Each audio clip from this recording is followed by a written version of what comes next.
अस्सलाम वालेकुम और नमस्कार दोस्तों। मैं हूं आपका अपना शहरयार और आप देख रहे हैं 3D मैजिक स्टोरीज।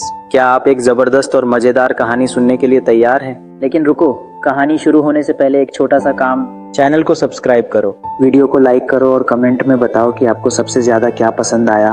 और हाँ, शेयर करना मत भूलना, क्योंकि मजेदार कहानियां सबको पसंद आती हैं। तो चलिए शुरू करते हैं आज की धमाकेदार कहानी। चतुर कछुआ और लालची लोमड़ी एक घने हरे भरे जंगल में टॉबी नामक एक चतुर कछुआ और फेलिक्स नामक एक चालाक लोमड़ी रहते थे।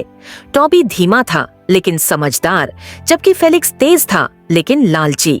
एक दिन फेलिक्स जंगल में घुमा करते हुए टॉबी को तालाब के पास ताजे हरे पत्ते खाते हुए देखता है। फेलिक्स भूखा था तो वह मुस्कुराते हुए कहता है, टॉबी, तुम हमेशा उबाऊ खाना खाते हो, क्यों न कुछ स्वादिष्ट ढूंढो। टॉबी मुस्कुराकर उत्तर देता है, मैं साधारण खाना खाता हूँ लेकिन हमेशा संतुष्ट रहता हूँ। तुम जैसा जो हमेशा और ज्यादा चाहता है नहीं हूँ। फेलिक्स हंसते हुए कहता है, ठीक है, मेरे पास एक शानदार आइडिया है। चलो किसान के खेत में चलते हैं, वहाँ बहुत सारे स्वादिष्ट फल और सब्जियां हैं।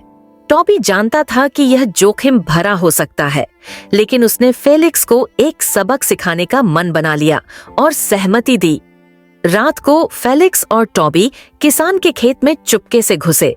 फेलिक्स ने जल्दी जल्दी गाजर, सेब और मक्का खा लिया, जबकि टॉबी ने थोड़ी सी ही बाइट ली।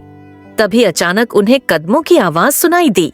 किसान आ रहा था। फेलिक्स घबराया और भागने की कोशिश की, लेकिन उसने बहुत ज्यादा खा लिया था और वह भारी हो गया था, इसलिए तेजी से नहीं दौड़ सका। टॉबी, जो धीमा था, शांतिपूर्वक अपने खोल में छिप गया। किसान ने फेलिक्स को मुश्किल से पकड़ लिया, लेकिन टॉबी को देखकर वह सोचता है, यह कछुआ तो निर्दोष है, और उसे छोड़ देता है। फेलिक्स को लेकर किसान जब चला जाता है तो टॉबी गहरी सांस लेते हुए कहता है, लालच हमेशा परेशानी में डालता है। और फिर वह धीरे धीरे अपने घर की ओर बढ़ता है, अब पहले से कहीं अधिक समझदार।